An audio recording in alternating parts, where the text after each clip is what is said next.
I want to talk about a parent's relationship to their children, obviously vice versa, because I recognize that, some parents don't have a close bond with their children and the relationship isn't particularly healthy. So I want to really show the relationship with me and my daughter. I can only show so much aspect of that. Um, but I did write about children in Heal Your Mind to Free Your Soul. It's one of my favorite chapters. It's really one of my favorite chapters. I absolutely love it. It covers a lot in a short space of time. I'm not someone that really goes on more than I have to. But yeah, so I've always had a beautiful relationship with her. She was always the source of my happiness. And, I've always been proud. She's never let me down. I've always been proud of her. And in all honesty, I always will. I always give her advice here and there. Sometimes I think maybe I say too much, and I've learned to maybe control that to a degree because I think I was a bit too much, trying to provide way too much information earlier in her life, which was, hindsight's a bit, that's my own issue. But no, I've allowed her over the past few years more independence. I want her to learn for herself, but I will provide her with bits of information as I think it's needed, but also she'll come to me. So that's been really nice. But what's nice as well is the fact that she recognizes what I've done for her throughout her life. Like, of course, she knows she's been there. We've been through so many hardships. But our bond has never broken, it's never changed. She literally calls me now, like randomly at any time of the bleeding day, like even if I'm about to do something, and I'm like, oh, hey, mate, talk about timing, and she'll just laugh, don't even care what I was in the middle of. She'll just get comfortable, and then all of a sudden we're just talking, and it'd be, even if we've got nothing to say, like even if it's like we've got nothing, it's just to be in each other's company.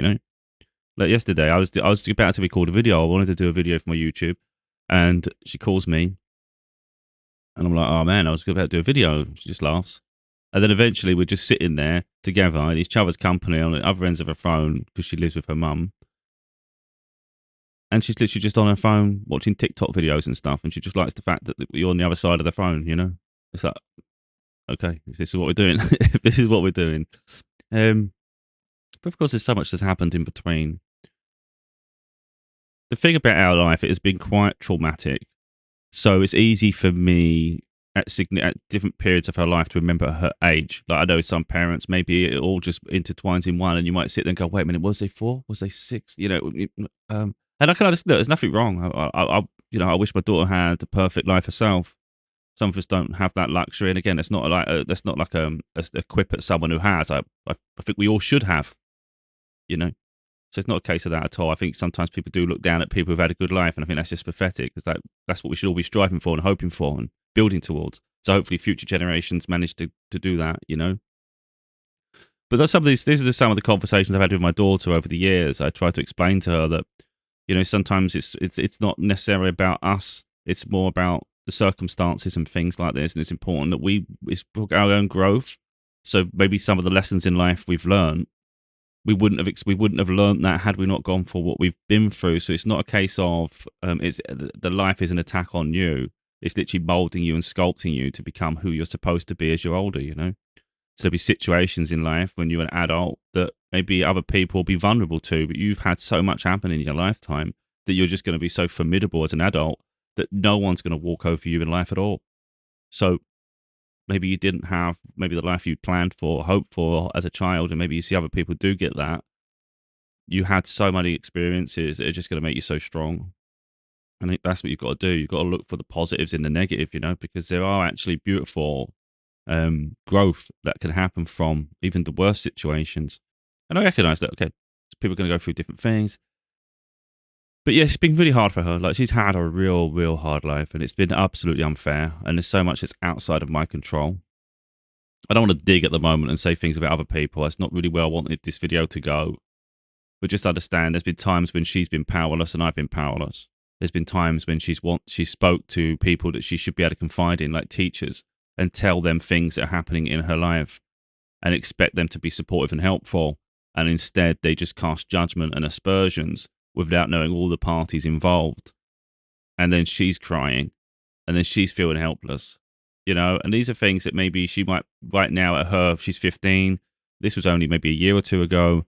maybe she's brushing that under the rug without remembering it too deeply right now, because there's no point keep dwelling on trauma, but I remember every little thing, and most dates.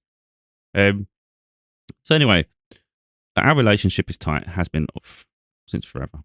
I've given up a lot for her, like everything at times, because she's my world, and I don't.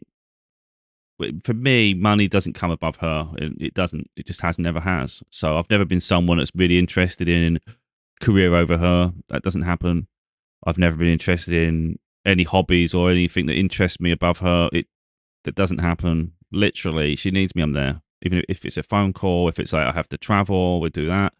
So we did. Look, I'm gonna show something quite beautiful in a moment. So I'm trying to get there, but we've been through our hardships. We was evicted in 2015. She was born in 2010.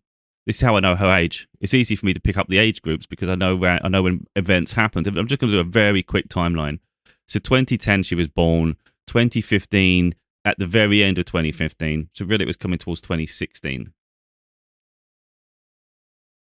Yeah, because 2015 is really when we. Oh wait a minute. 2015 is when we.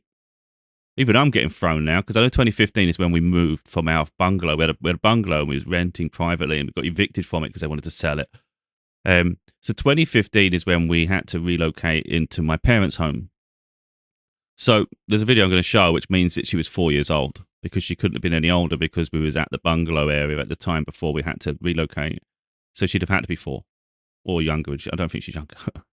So that takes her to 4 years old. In 2015, had to relocate, be with my mum for about 9 months. Had to sleep behind the sofa. Had to go live around their lifestyle. So if they didn't go to sleep, for instance, to 11 p.m. because they're watching telly, how are we going to sleep?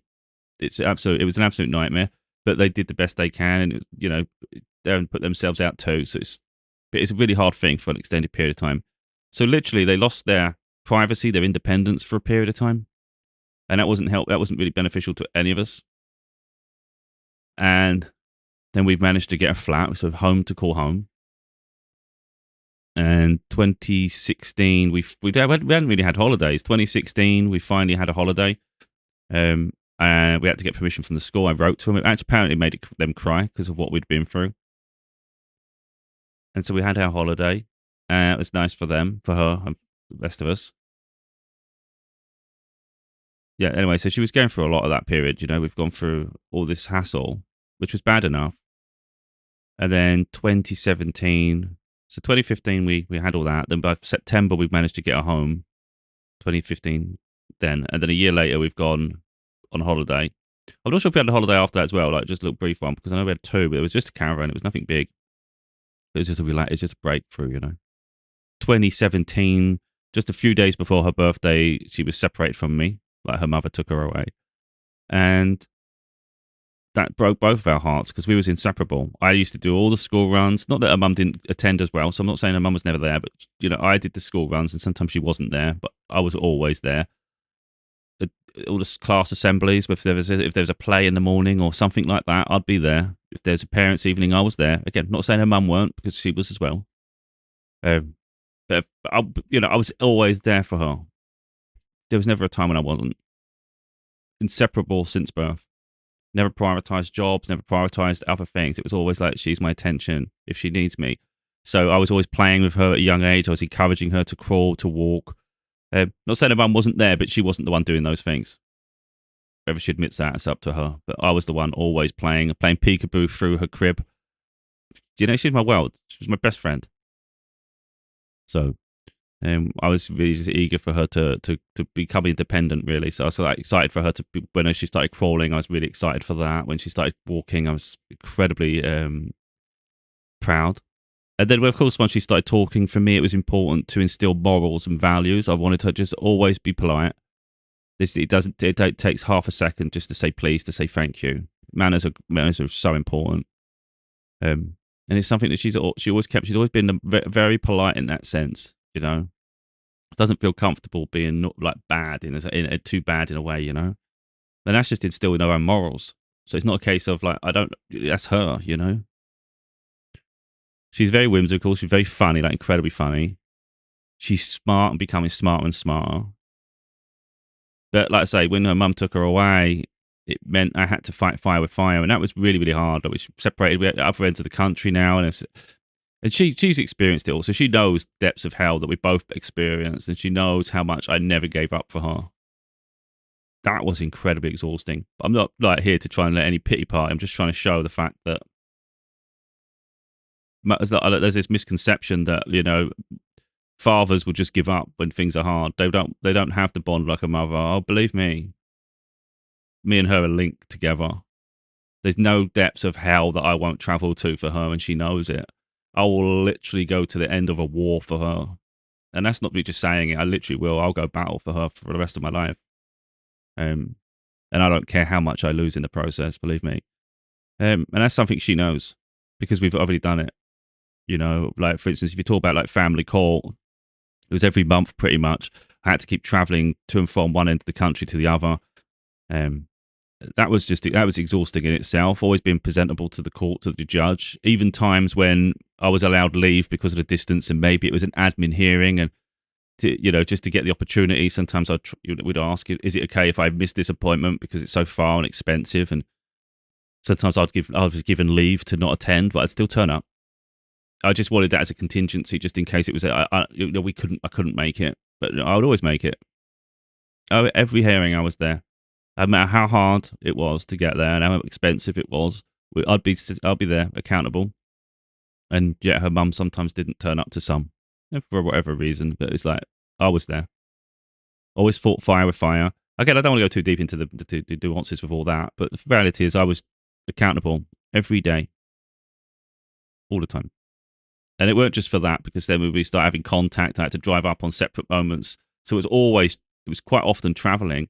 Then when family court finished, I still had to do so much travel because mum just weren't willing to do any of it, So this is literally what happened. And again, my daughter experienced it, but she misses those road trips, funny enough. But it was half exhausting for her, but truly exhausting for me.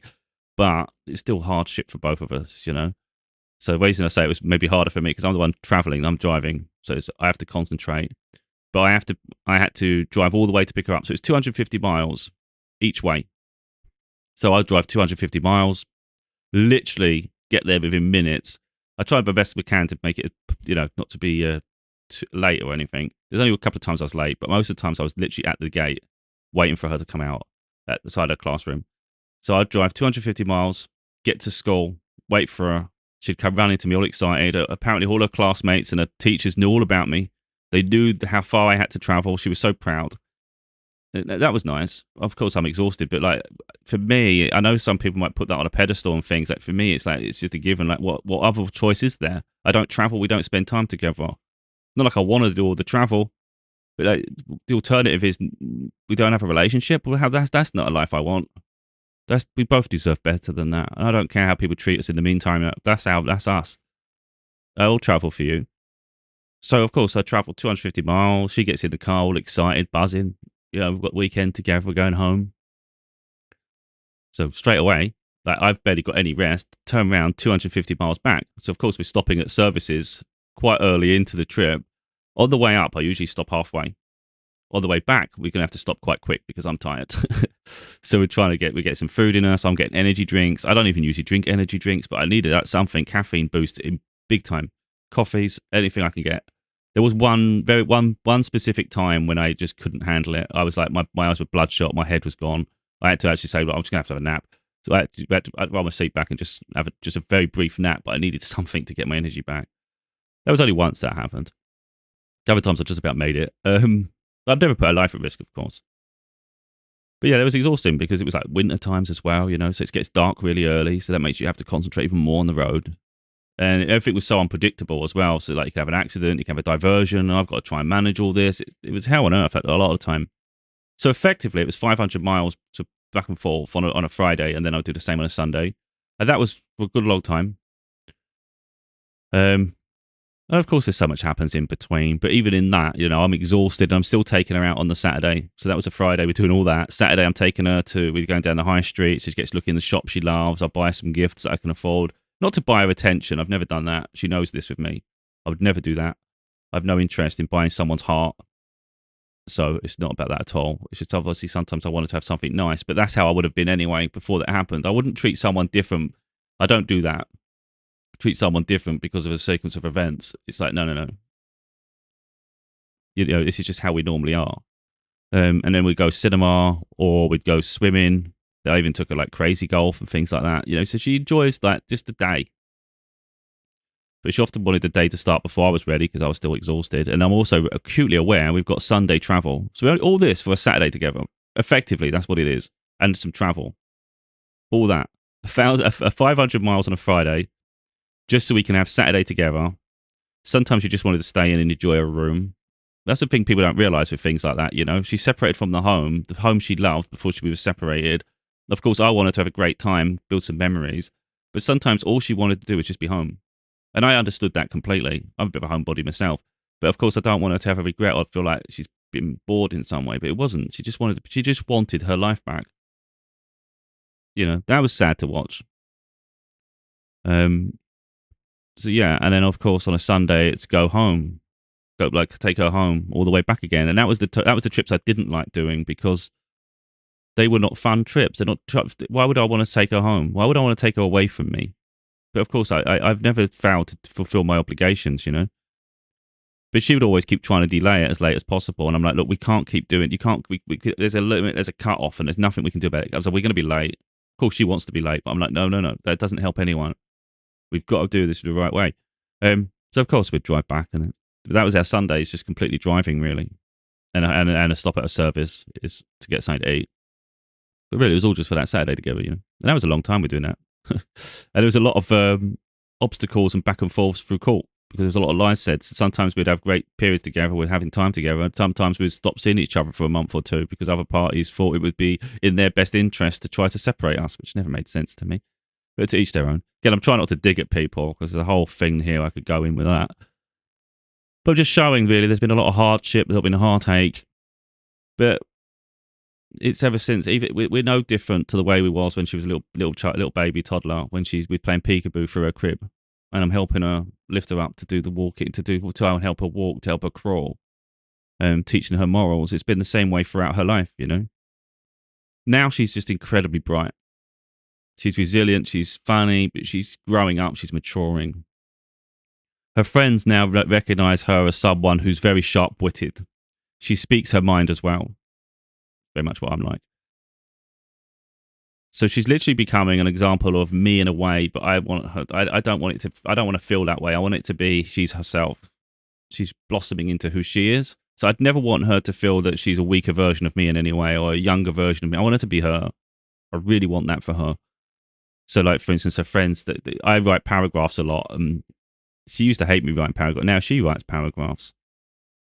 If me and her mum have arguments or something, you know, I don't do things to make people cry, but I'm very direct and I'll say the truth. And sometimes truth hurts.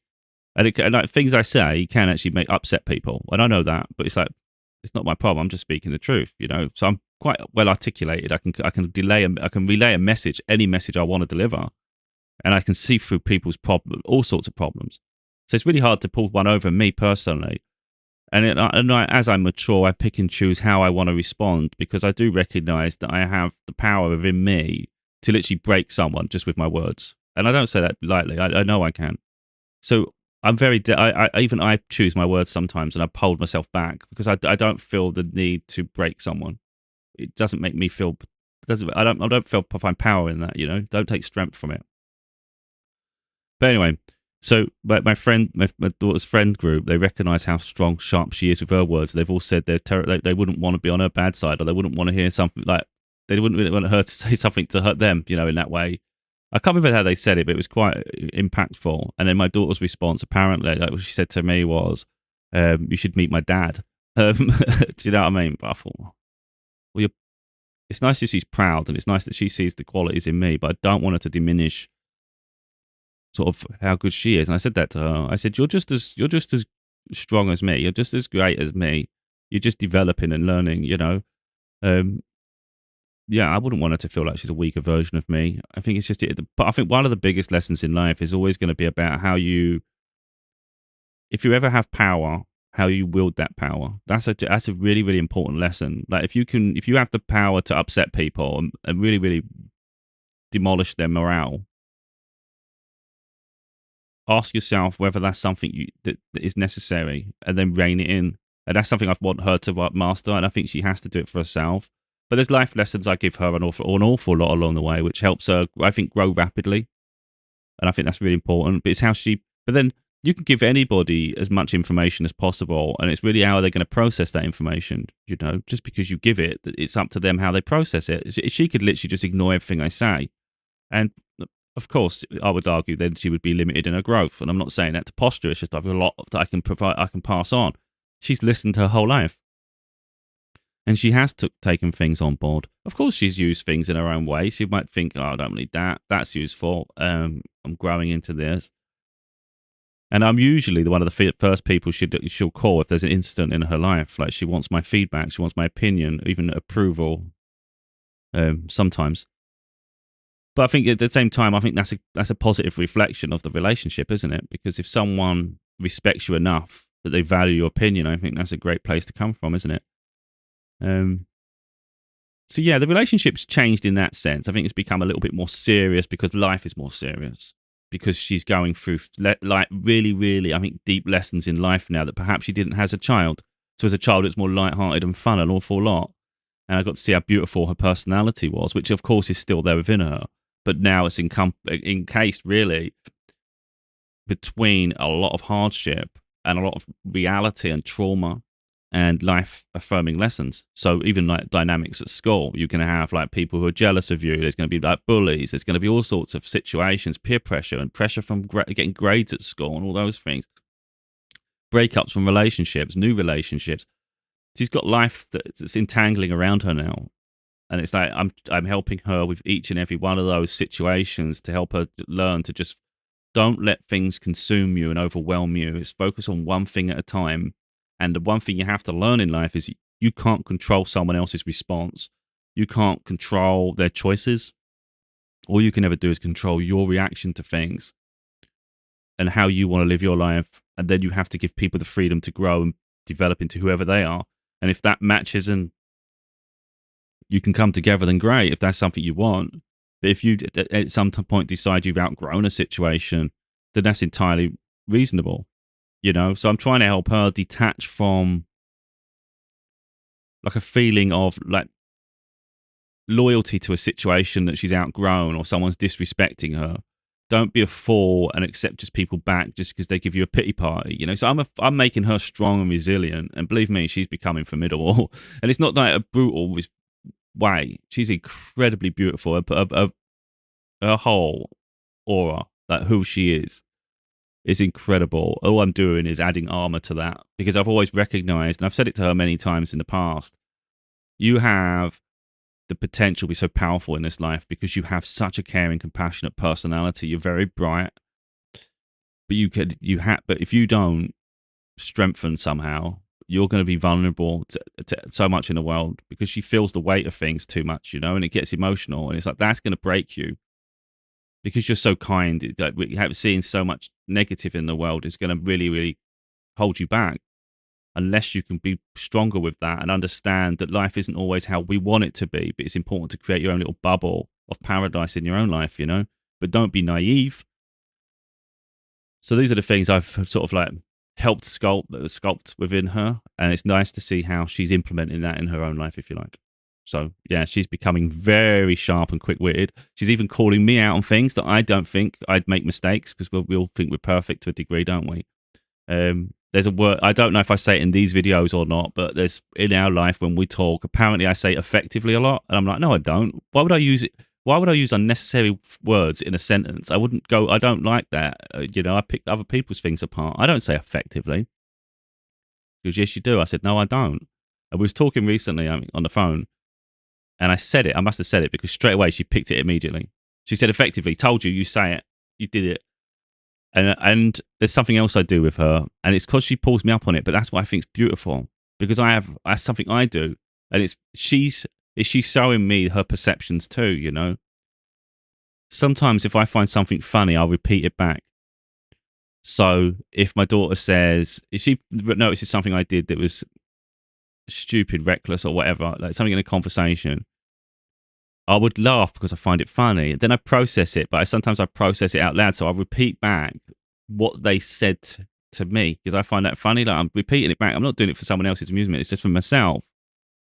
So if she points something out, I repeat it back, and then I laugh. And she says, "You always repeat everything back when you find it funny." I'm like, "No, I don't." She goes, "You do. You always repeat it back." And it's like, oh, so now it makes me insecure in that sense. So it's making, you know what I mean? Now I'm vulnerable in her presence because she's picking up things that I'm doing wrong. And there are things obviously to work on. So now I check myself. It's really strange, but it's like having a mirror, you know? So, for instance, if I'm about to do it, I'm not, and then I do actually tell her because we're very honest. I said I was about to do that thing again, that way I repeat it back. But because I know you're aware of it and you'll pull me up on it, I didn't do it. And then she just laughs. But, you know, that's the relationship. It's like it's about being honest with each other. But anyway, I know I've gone so far without showing this video. So what she did yesterday was, it was random. She said, "Have you got that video when I was younger and was walking to the shops?" Now, I know what video that is when she says that, but I thought, why would you want that video? I didn't ask why. I said, I don't think it's on my phone, but I might have it on YouTube. So I've got some videos I just made private. I decided there's no point in the public seeing them all the time. We'll just make it private. So I thought I'd have a look, and it was there. So I downloaded it, gave it to her literally within minutes. Didn't know she'd been looking for it for 20 minutes. Of course, she was never going to find it. It was private. She were best pleased with me. What I want to do, might show her reaction to it, actually, to be honest, because it's how I saw it. I knew the video content, of course, but I saw her TikTok video that she made. She didn't even tell me she was making a TikTok video. It just come up on my feed. And I just thought, oh, that's so beautiful. That is beautiful. So let's put this up. This is the video from YouTube, but what I'll do is go onto her profile. And what she put here, and I thought this is really nice. Like she took that video and made this little post on TikTok. And it said this: "I would never settle for the bare minimum because I was fortunate enough to grow up with my dad who would give up anything for me." Like, that made me quite emotional. I didn't cry, but it made me really emotional. It made me just stop and just feel how proud I am, you know? Not just the relationship we have with each other, that she just recognizes, you know, how much I care about her. And that she has that safety net where she knows someone cares that much. That's nice. Because it doesn't matter what anyone else has an opinion on about me or my life or whatever they think.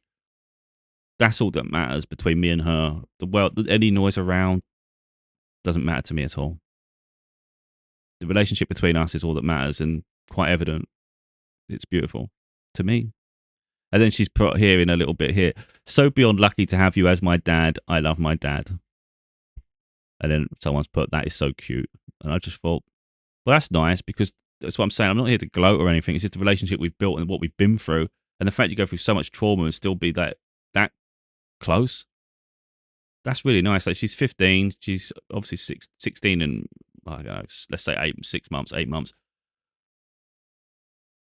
So she's, you know, deep into her 15s, really. But I think that's the interesting thing. Most people would say you can't, you know, if you've got especially teenage daughters, you know, they're going to be a handful. You're not going to be able to you're going to have your hands full when they're older.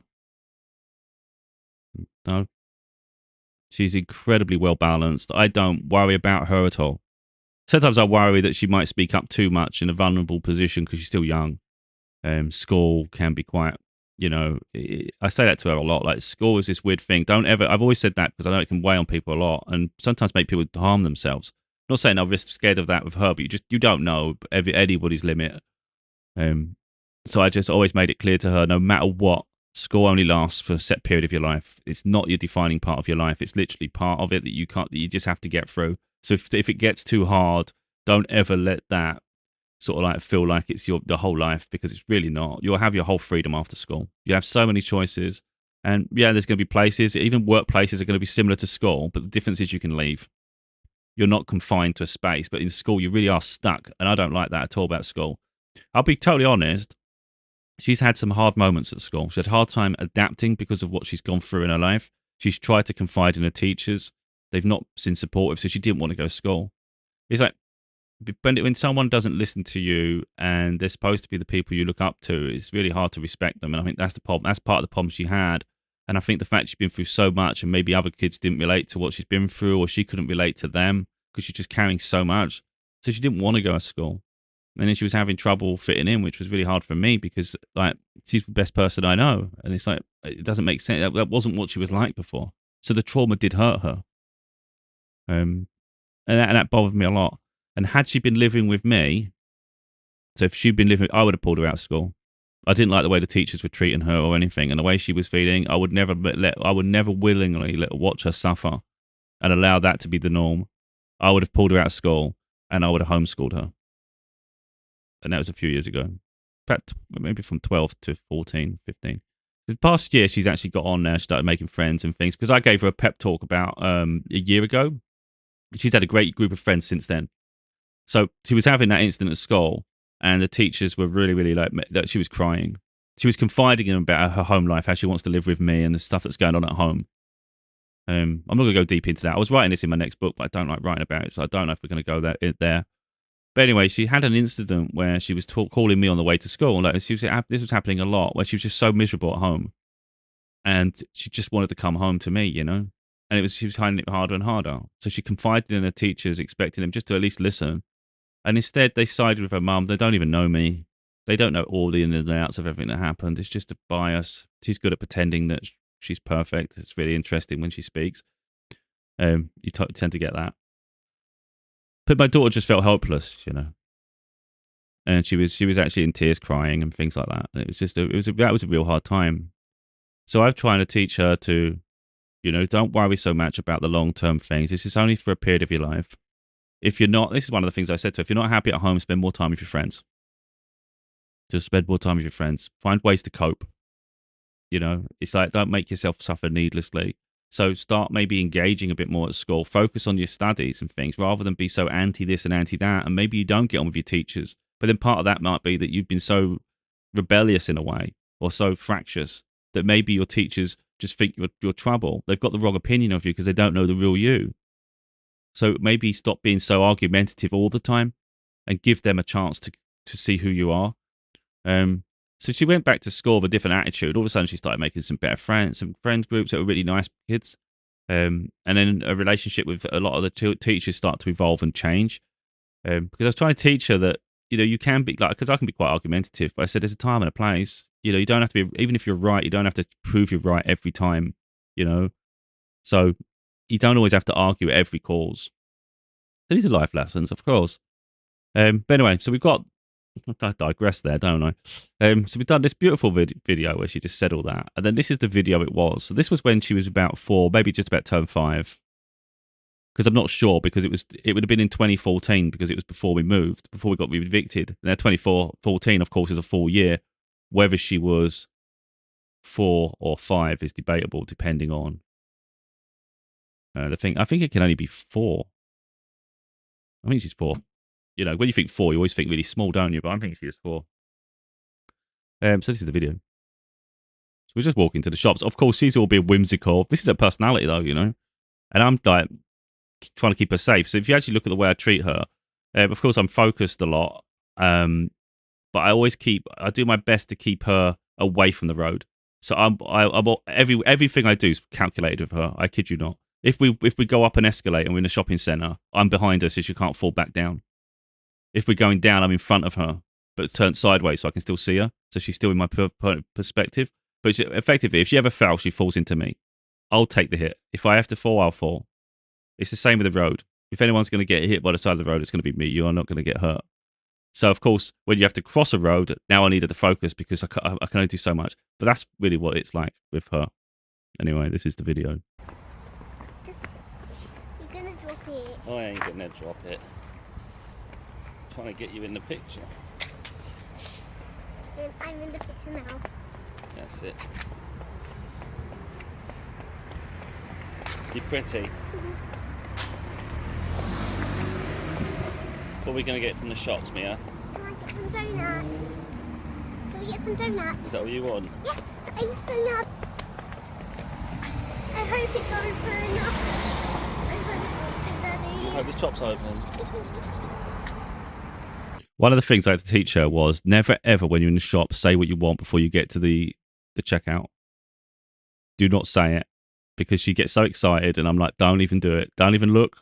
Don't look. Because as soon as you say, because we like chocolate donuts, with chocolate icing, if you say that in the shop, in the bakery, whoever's in front of you wants the bloody thing. As soon as you make something appetizing or something, they want it. So I have to teach her, don't do it, because someone will buy it, and now you're going to have nothing. So that's one of the things we've had to really get into as well.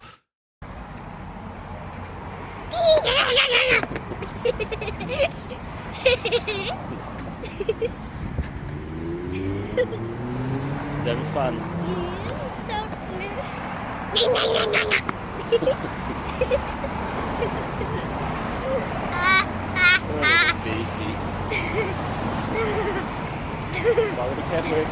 Right, so here we've got a garage, a petrol station, and of course the cars can just come in from there. You don't got to worry about traffic lights or anything. So this is, we need to focus. We need to get across this bit. It's quite wide. Let's get across. This is why I'm like, this one, careful. Because we don't want to get hurt and be hurt by height. By them hard cars. Yes. Oh. I can't wait till it's Christmas. I wish it was Christmas here now. But you do. Can you press a button for me?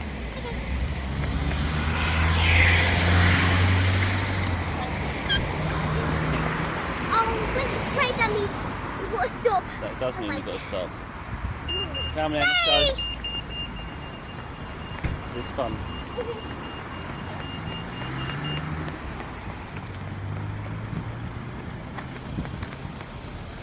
Let's get the bread first. Daddy, I don't know why the little boy wanted that donut. She did mention the chocolate donuts at the end. What I found funny there is she just kept running. She's going faster because we're closer to the bakery. So as soon as we're getting across the road, I was trying to think to myself, why are we still going fast while I'm thinking it's the bakery? She even mentioned the chocolate donut.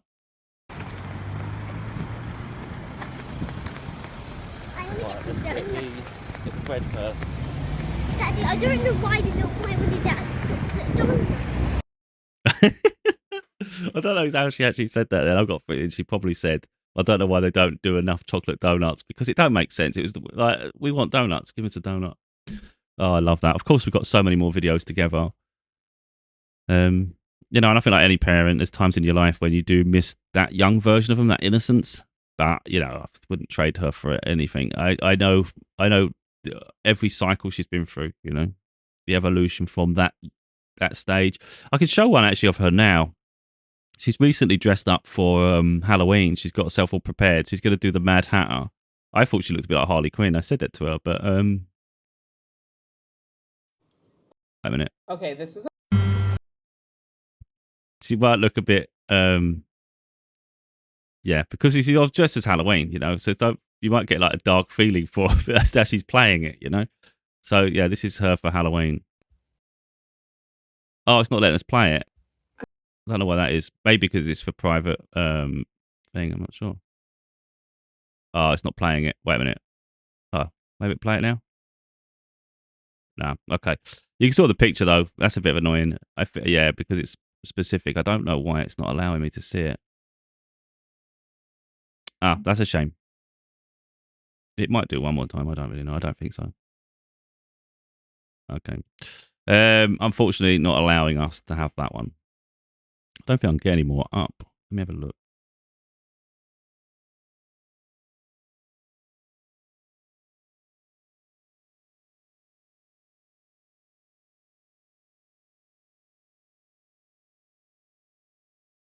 Wait a minute. Let me just I'm just trying to see which one to share. Really, I'm not sure if they're going to let me see it because I think when someone's got certain privacy settings, it probably doesn't work through the web browser or something.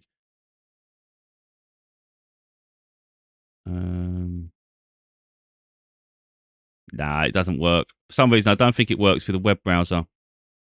Nah, every video is doing the same thing. I mean, I could just do it here from this video here. We can just see her profile a little bit here. And that's her at 15 years old, I'm immensely proud of her, what she's been through. And I think the thing is, people are quick to judge people. You don't even think the life they've had. They don't stop to think for a moment. Like when people, especially when people try to make your life hard, It's like, why try to make someone's life hard when they've already had a harder life than the average person anyway? Well, you just say someone's had a harder life than others because, there's always going to be someone that's had it worse. But you don't know what someone's been through unless you take the time to get to know them. Well, yeah, she is pretty. She's always been cute. Even when she was little, she was really cute as a child. But there's so much more to her than just that. Her personality is just out of this world. She's crazy good. Um, One of the funniest people I met. She's one of the most compassionate people I've met. She's becoming really strong and formidable, which I like. She's very articulated. The potential for her, in my opinion, is out of the roof, through the roof. And I say that to her a lot. That at the age you're at now, you're more advanced than I was. I was immature at her age. I'm not saying I wasn't intelligent. I wasn't even interested in developing my potential. Put it that way. I started high school at the bottom set of classes. It's just where they put me by default. And by the end of school, I was top set of everything. But even then, I weren't the best in the top set. I was like one of the weakest in the top set because I just didn't care. Science, I'm just like not even listening to a word they're saying. I just thought this is boring. Maths, I didn't really push myself, even though I found a lot of it quite easy. I just didn't push it. English, you'd think, as I've done my books now, he did great in English. I didn't do great in English. I got a D. I got a D because half of it was exam, half was essay. I didn't even do the essays.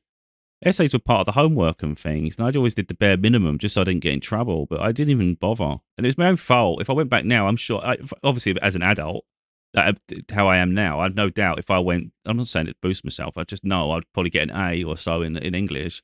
I can easily get like a B or higher in maths. If I was learning it now, I'd have to sort of refresh. But then once I get into it, I'm sure I could develop that, and I'd get a half decent grade for that.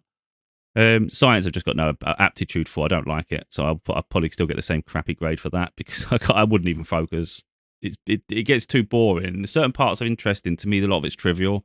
You start talking to me protons, electrons, neutrons. I'm like, get it out of my head. Don't care about none of that shit. Doesn't even make sense to me. It's just too much. It's like, just picturing balls everywhere, It's like, what are you telling me? Do you know what I mean? I think maybe it does. Maybe it comes down to the teacher. Maybe. But yeah, like I said, we can talk all day about like developing our children and the relationship. But the one thing I would say out of all of it is about respecting our children. You give them room to breathe, give them room to make mistakes. I think one of the biggest problems I see every day is the fact that the average person expects too much of their children. Some of them live vicariously through their children. So you see beauty pageants in America. I think that's a great example. Or someone that does sports. Maybe you didn't reach any potential. You want that for your children. Well, your children might not want that. And it might be undue pressure. I would just want my daughter. I've always said it to her. I want you to just follow your dreams in whatever way it is. I don't even care what it is. Like, I just want to know that you're doing things for the right reason. I don't want her influenced by other people. I don't want people to say, I'm going to go off to university and I'm going to study this. And because she doesn't know what she wants, she just follows everyone everywhere. I don't want that for her. I want you to think and feel for yourself. Like, what do you feel called to do? I don't care if it's like, if you want to be successful financially and it's your goal to be some sort of build an empire in finance. I don't care if that's what you want to do it. If you want to travel, spend a period of your life traveling, or even all your life traveling. I don't care. If you want to go and educate yourself to the highest level, or just even for a short period, go and do you educate. Whatever experience you want to have, you do it. And that's what makes me proud, knowing that she's literally being herself. That's all I've ever wanted for her. So grades, for instance, at school, I genuinely don't care. Of course, I'll be proud of whatever grade she gets, as long as I know she did the best she could. That doesn't mean she did like the absolute best, the best she could. So if you're going through something that year, let's say it's really, really troubling. I'm not saying that's the case, but I'm just saying, let's say you go through some hardships that year, and the best you could was literally do even just a little bit of study, or you couldn't even study, but you tried in the exam and you saw it through, and even if it was a struggle, whatever the circumstance around you, you still did the best you could. That's all I'm asking for. I'm not saying, the best you could better be you study every day. That's a lot of pressure. No. Best you could, as long as you know in your heart that you did the best you could. That's all I want for you. I don't care about the rest. I've always said that to her. I don't care. You can always make it up. If you don't get the grades at school, you can do a year of college and you can get a lower, because I did this. I messed up some of my grades. I wanted to do computer programming at college. It was supposed to be for 2 years. I got there, went to begin my course, and I was told, unfortunately, you didn't get the grades you needed because it was to qualify for that. You just needed this. I only just missed it.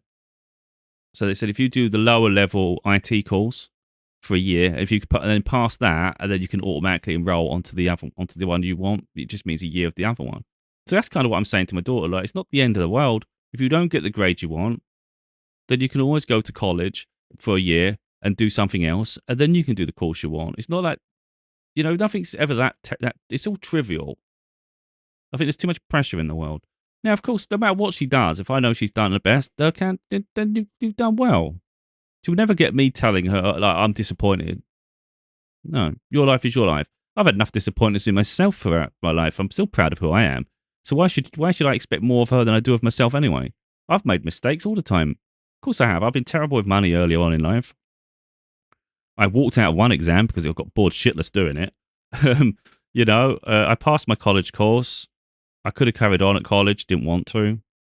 I've passed the university course. At the end, the degree I didn't really enjoy it. I didn't want to get it. Then I did another course. I just quit. I quit earlier on because it was just going to be. It was too mundane and it was too much. I wasn't interested. I'm not here to like follow someone else's dream. I'm here to live my own way, how I choose to, and that's all I want for her. So, like I say, I think a lot of parents put too much pressure on their children, and I think that's your downfall because they go to resent you. If you can't love your child like for who they are, if that's not enough, then you don't deserve them anyway. That's how I feel, and I don't care if people get bent out of shape for that because a child is not your possession. It's your responsibility to nurture them, and that's how I see it. It's up to you to nurture them so they're ready for when they're older. And there's going to be different opinions on that, like what's positive nurturing, what's this and that. But what I'd say, based on the way I've always said that in my family, my siblings' children, some of them are a bit out of control. Some of them got issues. Maybe maybe they're getting better now. I don't know. But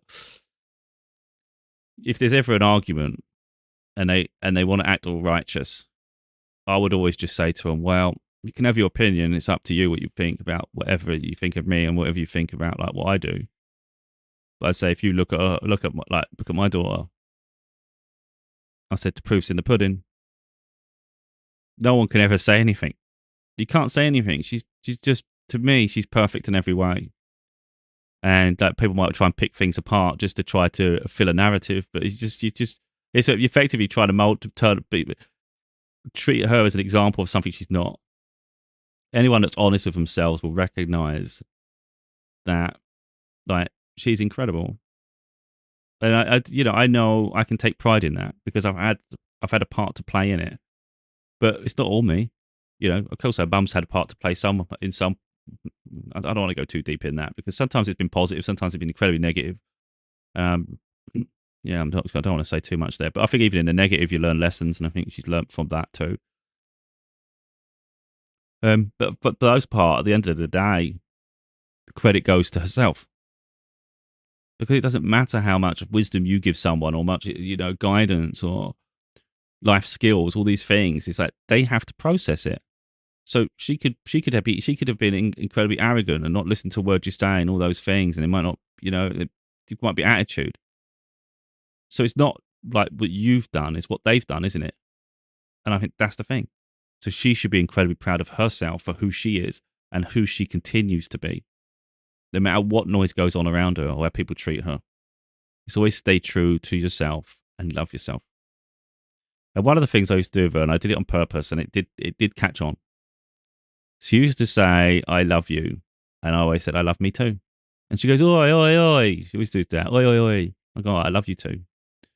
But I always said, I love me. Every time she said it, I love me too. And then she started doing it. Just to try, even if she was doing it really just to try to, because it wound her up when I did it, she was trying to do it to wind me up. And I said, oh, that's good. I said, that's nice. You should love you. And what it was doing, it was affirming to her that she loves herself. She does love because a lot of people are told that's wrong. It's like it's a bad thing to love yourself. It's like that's why so many people hate themselves. So no, when she does something great, I praise her for it. And I say, she might say it just offhand, just trying to like mock a little bit, like saying, "Oh, I did this." It's like, well, and I'm like, "Yeah, you did. That's great." But anyway, I think that's where a lot of it comes from, doesn't it? It's like, what effectively, like, if you was a child, how would you want to be treated? Not how was you treated, how would you want to be treated? Because undue pressure doesn't help anyone, does it? If someone says you better get A grades or else, you know, that's ridiculous. If someone says if you get A grades, I'll give you £1,000, you shouldn't have to incentivize success or progress, and you shouldn't have to have that level of pressure on yourself just to achieve something that you set like as the parameter. It's like, just give them the £1,000 for trying. You know, you don't even have to tell them in advance. Maybe if you care about them that much, they're not a financial transaction anyway. So like, maybe if you can see the pressure they've been under, and then maybe you take them on a shopping spree after, if you really want to do something kind. It's like, do things from the heart and not make it a transaction. You give someone £1,000, it looks like you just bought something, a purchase. Is that what you think of your child, as a transaction? All these things say something, even if they're just subtle indicators. You know, with me and my daughter, it's never about money. There's just a love. There's a love connection there that does not fade. So it doesn't matter what someone puts in front of you. It can't be broke. It can't be bought. And that's far more valuable in life than any sort of treasure you try and throw at people. You know, so our life has never been determined by money. If anything, we've had a lack of it for our entire life, and yet our bond is as tight as I've ever seen in anybody. So this wasn't about gloating. It was to show that you can go through an awful lot of trauma and still have an incredibly beautiful relationship with your child. Because I see some parents, they do take their life early because they're separated from their children and they think they're worthless, or they don't think they can provide anything. Your children don't need the finances. Yeah, it'd be a nice upbringing, it'd be nice things to have. They're not essential. It's about building their life for the future. So, you know, just showing them love and compassion is enough of a quality that they can treasure and hold. They know they can trust someone. That's a great foundation to start with, isn't it? Because a lot of time a lot of people don't even have someone they can literally genuinely trust, because everybody's shown them they're not trustworthy, or they're overly judgmental, or they're in competition. All these things, and it's like, you might look and think, well, at least they've got money. Money's only part of the equation, and it's not even the biggest part. It really ain't. Most things you pay money on. If you think about where you spend money, most things are just like will go to waste anyway. If you know, if it was that important, you wouldn't keep spending. Anyway, so yeah, people should just focus more about the relationship with their children rather than keep worrying about everything else in the world that really becomes insignificant. You know, it's because your mind focuses so much on the things you don't have that you lose sight of what you do have. So maybe you don't have as long with your children as you dreamed of or you thought was fair. So now you think because you've only got minimal contact, it's not enough and it doesn't do them any good. Well, that minimal contact could be the best moments of their life. So just those moments you have together mean everything to them, and you didn't think it was enough. Well, that was naive. That was naive, wasn't it? So, yeah, hopefully I haven't like gone on. I'm aware of the time here. I've gone way longer than I planned. I'm not sure I've covered everything I want to do, but I don't want to start rambling and digging deeper. So I think it's quite apparent if anyone's a parent, like the relationship they have with the children at this point, like whether it's fractious, whether it's harmonious, whether there's potential for it to grow, nurture, like depending on what age group they're at. But I think, of course, once they get to teenage age, you've got an indication of where that relationship's going into the future. Now, of course, you can have some sort of like attitude, and maybe it develops a bit more harmonious once they're into their 20s. That happens too, doesn't it, as they mature? But yeah, I think if you've got a positive relationship as they're maturing, I think that's quite remarkable. I think personally, because I don't think you see that very often. So yeah, anyway, if it hasn't come across right already, I'm deeply proud of her, and I'm excited to who she becomes in the future. Really, the potential's out of this world, and it's really for her to decide, isn't it? And just for me to sort of encourage and admire, and that's what I do. Like, I know my own strengths. I'm not here to sort of like play down like my intelligence and all these things, and sort of like try and put her on a pedestal above me to say like, it's not that at all. It's just I know her qualities, and I wouldn't want her to feel like less than in any way, because she has the potential to develop like even beyond me. You know, everybody has the potential to develop. You just how much potential is there, and it's where do they go with it? You know, like I'm quite confrontational in the fact that I'll speak on any topic, and I really don't care. It might be that she has a bit more reservations with that, and she doesn't desire those things. So then you would argue that I'm I'm stronger in adversity. But what's wrong with them? That's just a strength that I have then. But then she has more. Maybe she has a strength of compassion and empathy and things. I'm not saying I don't have those traits, but it might be that she just has strengths in different areas, or maybe she will be more outspoken in the future. But neither here nor there. That's what I'm saying. It'd be interesting how she develops and what she uses, what her potential gifts for in life. That's what I'm really intrigued by, like where she goes with it. Because of course, anyone at this age doesn't really know what they want for their future. They've got maybe an inkling, but not quite sure. And there's no pressure from me to figure things out for yourself. So like I say, it's her life to live, and I'm just in her. For me, I'm the supporting character for her. That's how I see it. I used to be so protective of her, and I've reined it in a bit, and I've said that to her. I've said I've purposely done it, but if you need me, I'm here. But I've recognized that you need to learn lessons for yourself. So there's things you'll go through, and it's going to be for you to experience it, process it, and then decide like how to react to that. If you feel you need me for any reason, of course you can lean on me and I'll help you. But I don't want to be overbearing and controlling everything in your life, So it's important that you should use your intuition. Like think about like what comes to mind, how you feel you should react, rather than you know always being direct. There's always different ways to handle situations, and of course, like I say, the more experiences people have, the more knowledge they'll gain and wisdom. And that's why I reckon what she's going through now is that teenage stuff. And I recognize, although it's tough for her at times and it can be really emotional, it's really, really building her for the future. So I recognize those lessons. That's why she has to feel it in all of her, And then on the other side of that, you developed.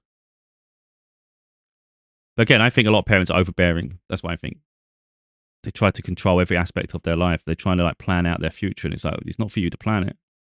It really isn't. And I think that bothers me a lot when I see that. When a child can't, not even a child at that point, when they're getting older, they can't even govern their own life or determine their future. That doesn't make sense to me because they're not a possession. I think too many parents act like a child is their possession.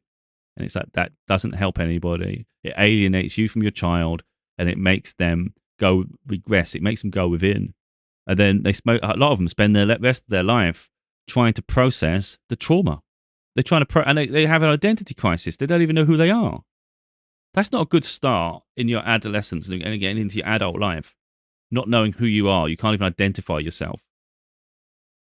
Because there's so much that's been ingrained in toxicity. It's been overshadowing you. That doesn't make sense. I've never done it. If you listen to what I've been saying, for me, it was important that my daughter grows and becomes who she's supposed to be, who she is at her core, who she's supposed to be as an adult when she's an adult. Like, let her nurture and build towards that. And that's what I've wanted for her the whole way through.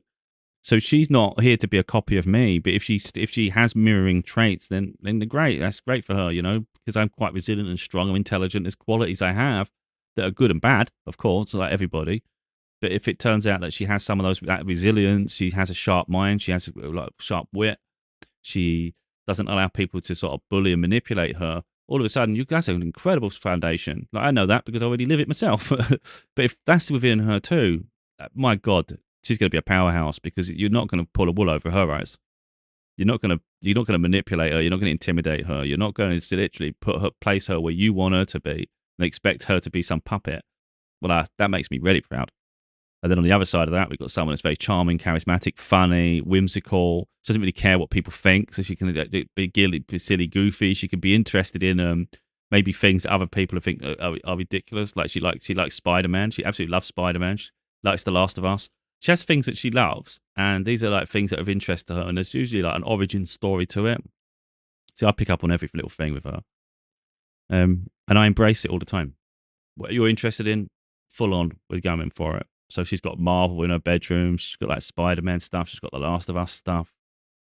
Whatever it is, I embrace it all the time.